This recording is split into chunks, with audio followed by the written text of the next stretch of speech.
Mbote bandeko cher patriote bino mutu mesana kolanda ngai nazana message moko message ya thème yango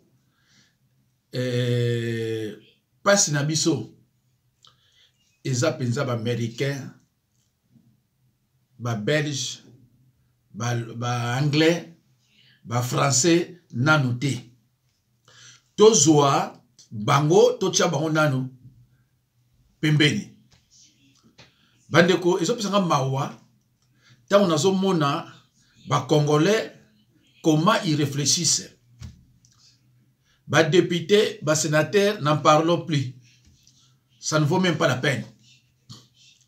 Donc ba politiciens na biso donc mawa mingi soki bandeko nanu bomonite Amérique États-Unis eza ko bunisa mboka moko boye pe Apoli nae nana momoni yango te azo bunisa mboka moko boye ba Apoli pe atiki batuta kitolo na Ukraine baza kuna combien banda bandaki basi ba gagner banda bandaki est-ce que ba gagner Poutine boyo kanga bie bandeko na loba yango mbala na mbala kulutu kwebe kipele yepe aloba yango kaka onga na lobaka na moni na RDC tozaka biso mibale na ye mutolobaka yango. Mais pourquoi besoin que nous luka ba problème na ba distraction? C'est vrai bango bazali mais to lukana nous pas na biso problème ezanini. Alors bandeko nanga bino to landanga soki yo landi vidéo oyo salatu au panzango partagez massivement bandeko tozonga na 2018 makambo nini elegai na 2018 mandat ya Kabila esili armée ya nani ya Kabila bomona ki ndenge belection lekaki bomona ki nani a gagné na belection wana batu nyonso bayebi ki mutu a gagné na élection wana Fayulu. Deuxième na bosse na mutu kombo na ye Chilombo aki na 15% aki troisième ou bien quatrième. Alors, il fallait sikoyo basa la badil pour ba pesa ye pouvoir. Mutu nyonso ayebi yango ko nyonso ba image te pour mutu nyonso ayebi yango. Ye mo petit sekedi ayebi yango. Que il n'a pas gagné aux urnes, mais pour protéger les intérêts de nos ennemis, il a accepté. Bande ko ndanga malembe pour na ko protéger ben terrain ya ba occupant ye andimi. Fayulu est mis de côté. Azuki Bokonzi. Na banzi bo landaka vidéo mona tilaka bino ya Mobake Valentin.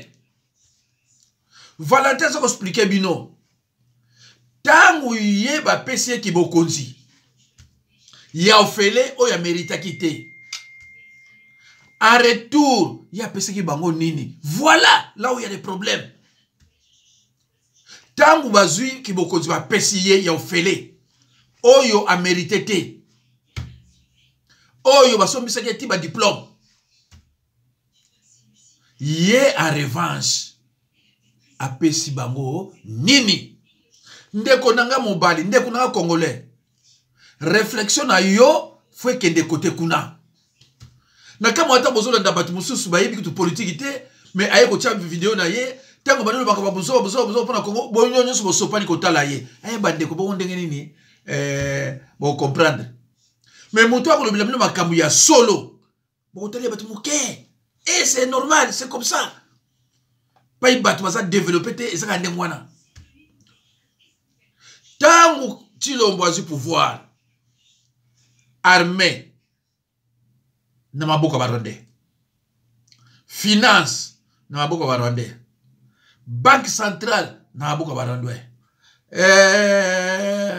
ministère ya intérieur na maboko na bango, finance na maboko na bango, sénat na maboko na bango, assemblée nationale na maboko na bango, ANER na maboko na bango.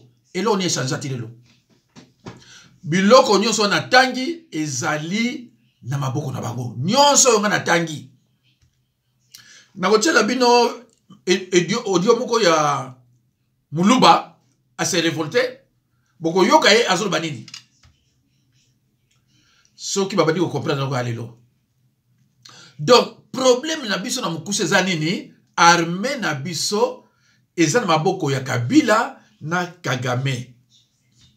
Armée, est-ce que nous sommes chef d'état-major à Tomboki, à Siliki, guerre, toko gagné, toko salam. Est-ce que nous sommes mon ayango? Boko tikala ko mon elo ko nate bande ko ngai. Pays eza na otage ya armée. Ba pays nyonso yo moni Afrique wana, o ba se révolter. Armée eza na maboko na bango. Yango na bozo mona, ba pays wana bazuka ma Chilombo. Bazuka mwa Congo, babi oh. Mais pays au bono bozo lela ozo battre bino, pays moko moke. Mais eloko ni nezo sanga bino popo kende ko luka minduki. Eloko ni nezo sanga bino popo kende pa ya Poutine. Or bango baza na ignorance. Ba yebite ke Chilombo n'a pas gagné aux urnes. Ba numaye, bango ba yebi loko nate. Ba yebi pete ke Chilombo asala ba alliance. À côté de deal, bango ba ibina bango te. Yango na moni baso kama mais c'est pas possible dit. Mboka na bino ba menacer bino plus de 30 ans. Payer ça monene aboye vraiment 30 plus de 30 ans baso conseil loko moko te. Chilombo si pouvoir 5 ans baso conseil loko moko te. Ndeko au moni ba conséquence ya deal. Yango na sikoyo ba bani ko distraire bino. Oh, bokende be kosala trouble ne pas Amérique. Bokeba. Biso ba noir. To sakana kana drapeau. Mais ba mindele ba sakana na drapeau te. Il faut ko yeba tango botumbi drapeau. Bo sali nini. Et loko nini ko zongi na bino. Wane zali biloko chile bozo ko ba distraction pour le baké non ba Amérique non bozonga sima. Bozonga sima. FARDC ils ont maboka Kabila na Kagame na M23 bango nyonso wana. Nani ayaki na M23 na kati ya Kinshasa a logé bango 14 mois na hôtel. C'était pas Chilombo. C'était pas Chilombo. Yalo moni bato sozo bake malheur na biso ezak moto société ezaka Chilombo. Ba politicien na biso combien de fois tozo ko loba pour na armée bazo loba ngote ba député bozo $21,000 ale boka monoko bakambira député bakanyi monoko bande ko wana mboka siko lisusu na leki na tricherie ba machine à voter na bandako partout désordre. Allez siko yo bozo susu $21,000 $33,000 talamboko ezana pasi. Oyo peuple azo ko liate bazo futa ba député bango ba député baza ko ndima et tango mande ko sila babandi ko lela bako bo opposant tango mandala ba sila ka bako bo opposant bande ko na mona bolo baka Rwanda est-ce que boyima kamalika na Kenya pona RDC est-ce que boyima kamalika na Rwanda na Burundi na Uganda, na Zambie, na Tanzanie. Bamboka o nyonso nga na cité. Bazwa batu na bango, ba réfugié, batinda bango na ba HR. Comme ba Congolais. Neko, ba politicien Congolais ko, bazo ko rendre biso mauvais service moko, bo comprendre nga jour. Bamboko nyonso na tangi ba tuti, ba kenda ko tanga attaque ba Congolais. Na ba passeport ba Congolais. Soko ningo yeba kama makambo muke sola na muto yo na Congolais na Kenya. Na ko chango te poku na ko sale ba ko likule mabe.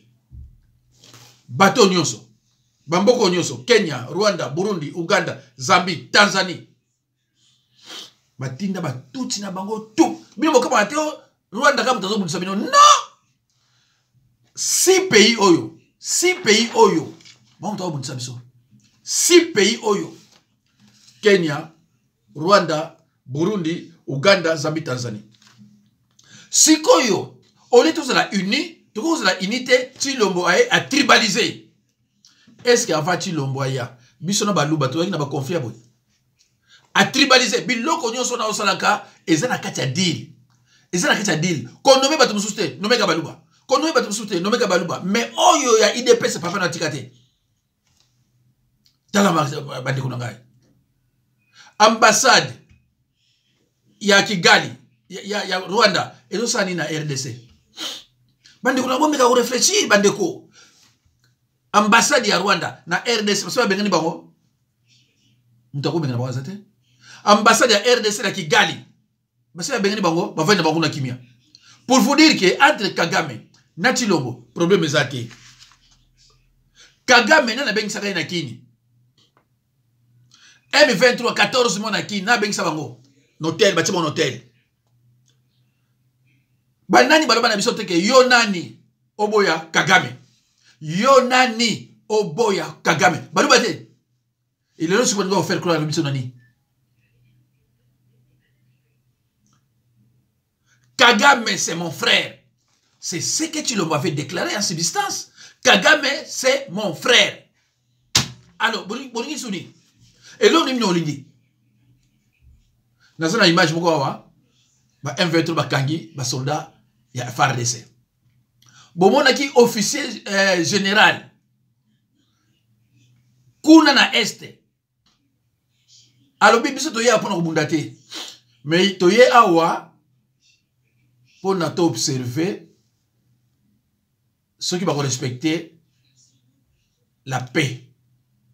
Ceux qui vont respecter Bitumba et Sila. Ba modalité autosali.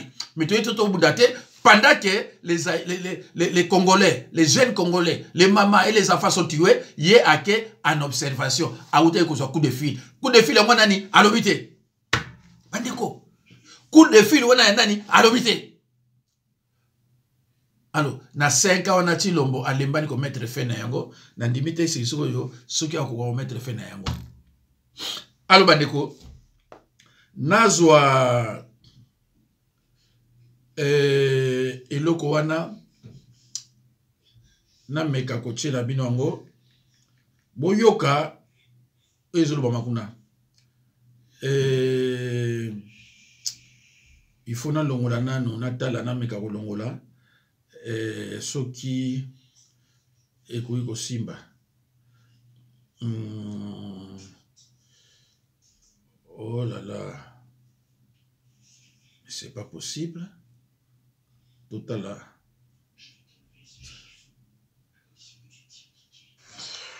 Monsieur Félix Famba, membre du groupe ASEM Émergence. Les membres du groupe ASEM Émergence, veuillez m'excuser. Parce que dans un propos moko na contenir awa et qu'on dérangeait peut-être l'ensemble du groupe. Mais c'est un droit de réponse à ce monsieur qui s'appelle Félix Famba. Il me traite, moi, Morningstar, d'un déséquilibré mental parce que n'a pas si vision sur la crise congolaise et comment camarade Félix n'arrive pas à terminer cette crise depuis qu'il est là au pouvoir. Quand il faisait la remise et reprise avec M. Joseph Kabila, le Congo était entièrement Yabiso, parti à mon côté et Zaki de Maboko et Barwandi.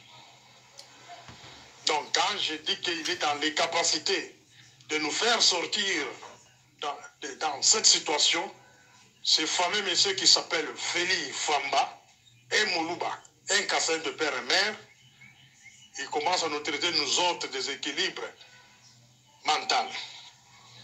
Mais nakopé ça point par point.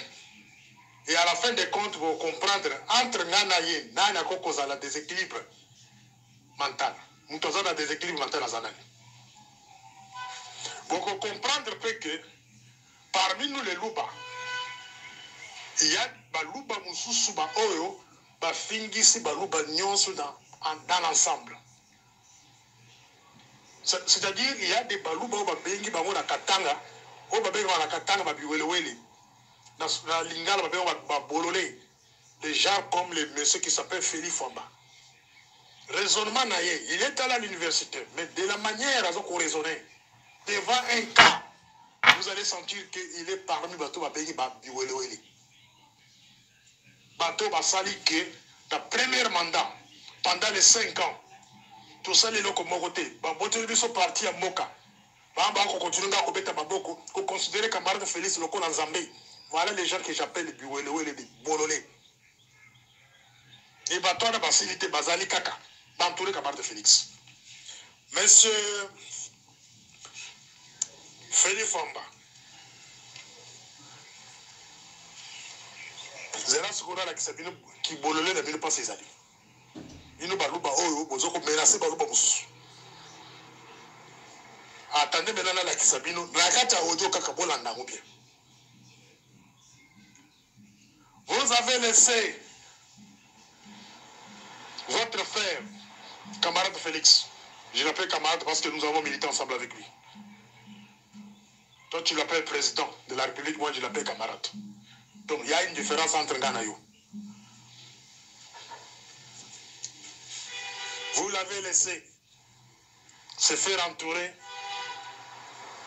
par Azaras Roubero comme le vrai vice-président de la République. Rôle Kama et Nani, Azaras Roubero a joué à 1+4. C'est le même rôle, même titre. Azoko jeune Azoko continue à jouer dans l'ombre comme vice-président de la République en charge des questions sécuritaires, militaires, etc. etc. Ce qui n'a qu'au ça, il y a qu'un argument contraire, parce que moi j'ai des preuves que Roubero est vice-président de la République, dans l'ombre. Si Roubero, vous avez laissé Bizima Kahara, M. Félix. Il y a Kaola qui s'engaille le contraire, ceux qui Bizima Kahara vont dans un hôtel Rotanate, payé, logé, payé, nourri.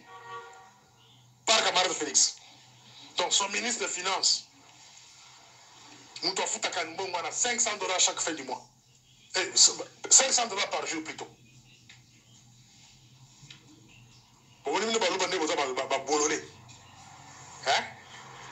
Déjà, de vérité, ça vous choque. Et aux autres, on peut courage à couper un déséquilibre mental. Parce qu'un vrai Kassaïen, de père et mère, a couru jamais pour permettre un Rwandais qui a facilité la mort de 15 millions de Congolais, lui ne voyait le pouvoir, soit disant pouvoir à Balouba, bozo kotika Bizimakara na hôtel, babi hôtel Rotana, lui bozo kouvrir Batouana, et Moutozo kofuta mort, on a 500 $ par jour. C'est votre frère Kassaïen. Et vous vendez Alexis Kizaro, qui est votre beau-frère? Qui est le beau-frère de camarade Félix? Beaucoup de d'Aïd de presse. A postulé d'Aïd de presse comme député. Et c'est celui-là qui a presque tout entre ses mains, dans le terrain. Et vous, les Balouba, vous vendez rien. Moussa Bino Boye, vous avez commis ça, Félix, en Zambé, Fatibé. Et puis là, on a la menace en privé. La menace, c'est bien qu'on s'en a rien. On va bolonner. Menace, c'est bien qu'on s'en a rien de mon côté. Attention, là, ça a un bon côté, on va s'en aller de côté. Vous laissez les tout inolotiques entourer votre frère, basé en otage, et vous ne voulez pas qu'on le cite. La guerre de l'Est, vous avez laissé une partie du Congo et les Okokende.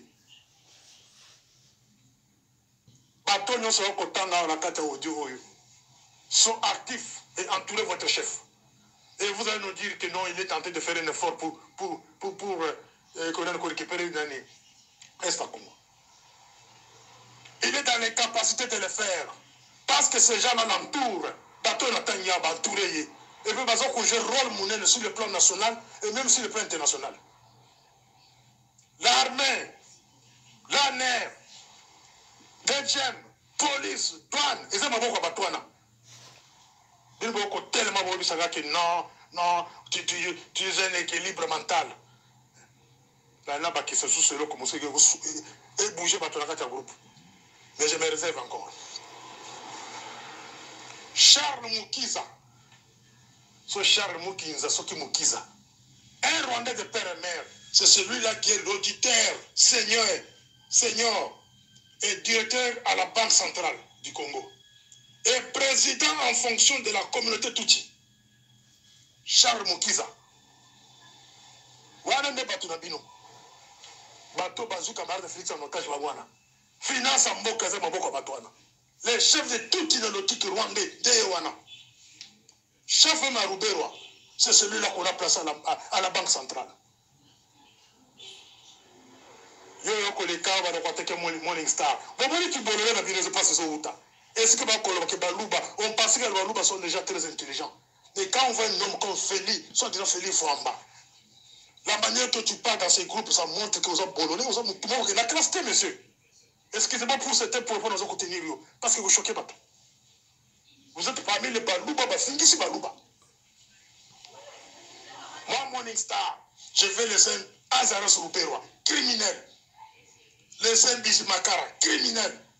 Laissez Alexis Kizaro, criminel. Laissez Charles Mukiza, criminel. Prendre camarade Félix en otage devant ses responsabilités. Monsieur, t'es grand va de bien. Là-bas, le côté où bête le baboko. Deuxième mandat ou autre.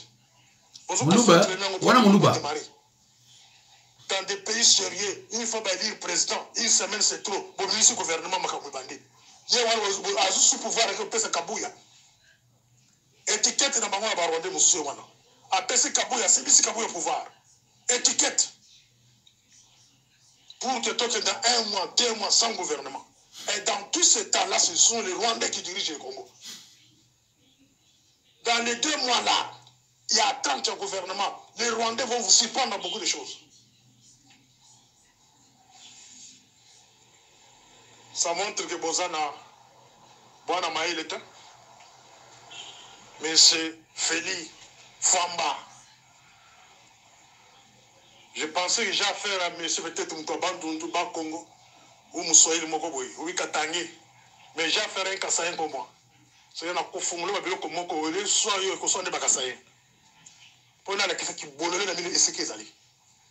Pour Bokarabamba, la mine libéra. Bosali fantaisie le kuta awa ke Bokangi Rwandair. Bokangi Rwandair. Aviation rwandaise. Oh, il y a moko basa mokuza azoga ben c'est là que mboka wana. Na bande ko na bango. Rwandair.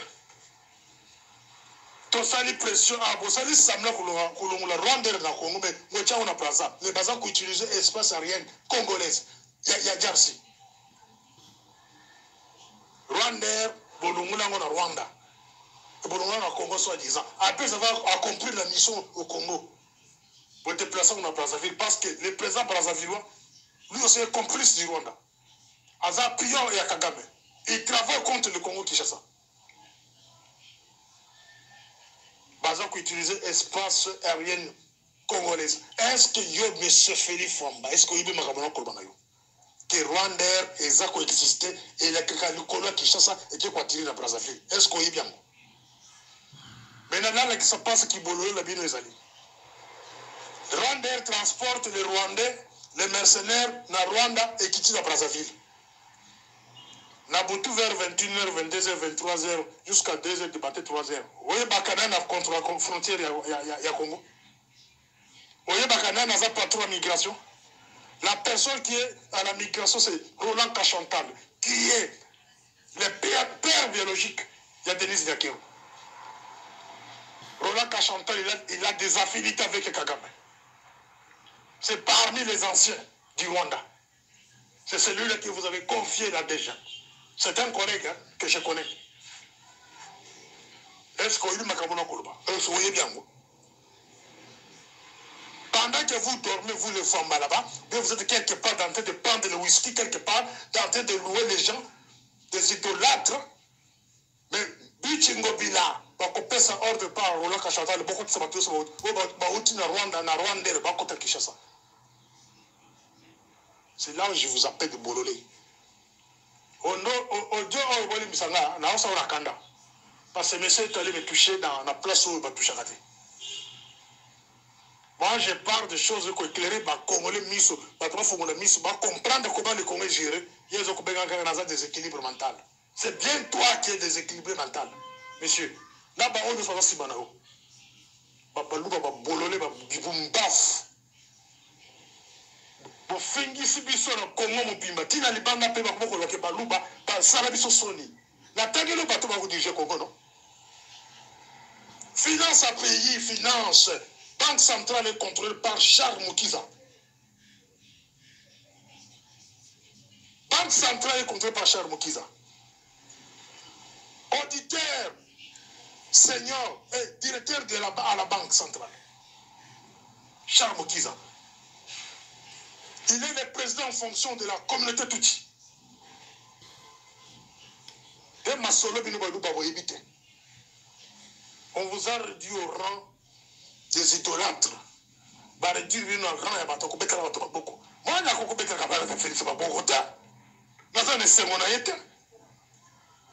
N'a pas c'est mon aïté Bukete. N'a pas de beaucoup pourquoi. Il y a une qui n'a pas dit ce bonheur. Parce que les Moulou Baraza Moulou n'a pas de la Khaïma beaucoup. Il y a une. Quand je vois que derrière lui, il y a une faiblesse, oh, ils ont permettre que Moke Bunga, dans côté les Manakoloba. Quand je vois qu'en lui, il laisse sa femme nommer les gens dans des appareils de la sécurité, il faut aller bas, monsieur. Vous voulez le redire au silence pourquoi? Yanni n'a pas ça la Bissonine. 5 ans ici, il est à peu près Bissonine. Nous sommes bandits. Et on voit seulement les mêmes têtes, mêmes jambes, même face. Dès que vous se préparez pour passer relève. Et vous allez me demander à moi de rester mieux en quoi? Vous avez laissé les pays à terminer les lotiques. Touti, Rwandais, Bande va diriger Mboka. N'a montré noir sur blanc comment ces gens-là vous dirigent dans ce pays-là. N'a l'exibinongo. La liste est très longue. N'a un gouvernement parallèle. Ces gens-là des lotiques, ils ont leur propre gouvernement. Ceux qui posent dans 60 ministres, on va dans 60 ministres. Ceux qui posent dans 50 ministres, on va dans 50 ministres.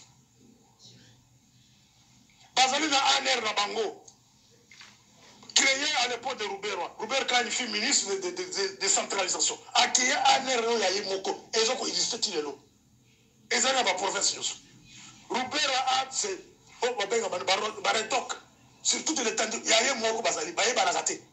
Avant la Bajan, il y a Yemoko. Et tout ça s'est fait sur un accord signé par Chibanda à l'époque. Babi Boumbaf. Au lieu de multiplier vos pensées, vos poussées, pensées de Minou Moussika. Il y a comment votre frère, comment il est entré. Il y a qu'on prépare la disparition d'Abino. Dans l'inconscience. Lui, on le prend comme un agent inconscient. C'est sa femme qui est claire dans ma communauté de Salema. Sa femme dirige les services de sécurité. Sa femme dirige l'armée. Sa femme dirige la migration. Sa femme dirige même la douane. Le bino bumba faut vendre des cacaboyons, fatibé. Tout le monde a contredit dans beaucoup de menacer. Il y a beaucoup disparaître dans beaucoup.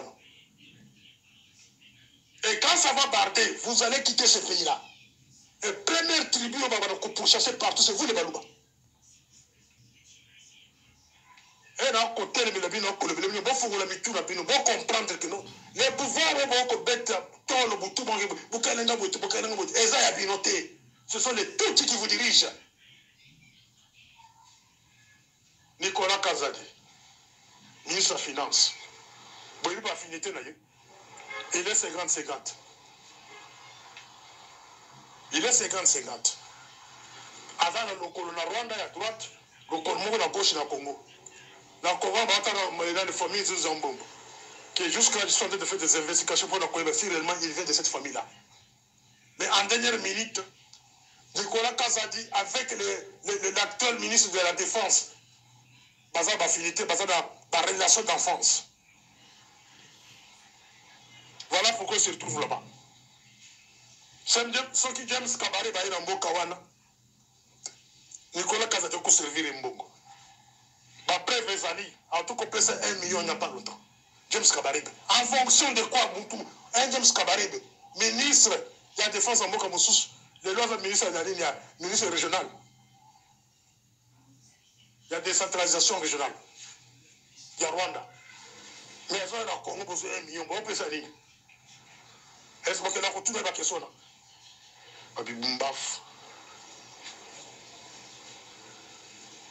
Le pays est géré par les Tutsis.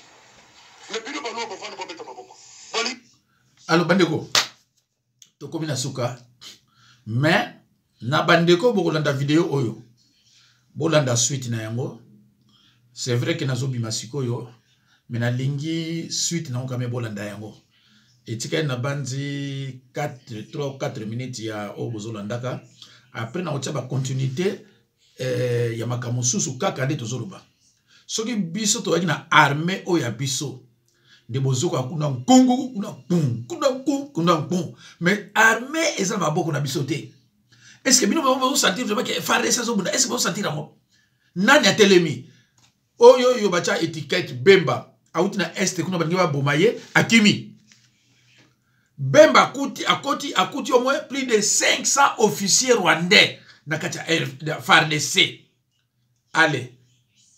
Comme kati kolbelo kote. Banda Bemba komi. Bomoni asale loni. Boye bisanga so asale loni. Tokoki ko gagner bitumbate parce que armée eza bisoté. Seul pays au monde oyo armée eza na maboko ya bapaya. Chilombo aza surveillé, aza en otage. Ce qui est Amérique Bima, pour kende kuna ba oba surveiller kaye baza ya Kabila. Esili. Bandeko esili. Alors ceux qui ont ça congolais biloko ngazolo ba yo e bien moté, c'est regrettable. Kolingato ça toujours ignorant. Ça fait longtemps que Mbokeza batwazo kufa.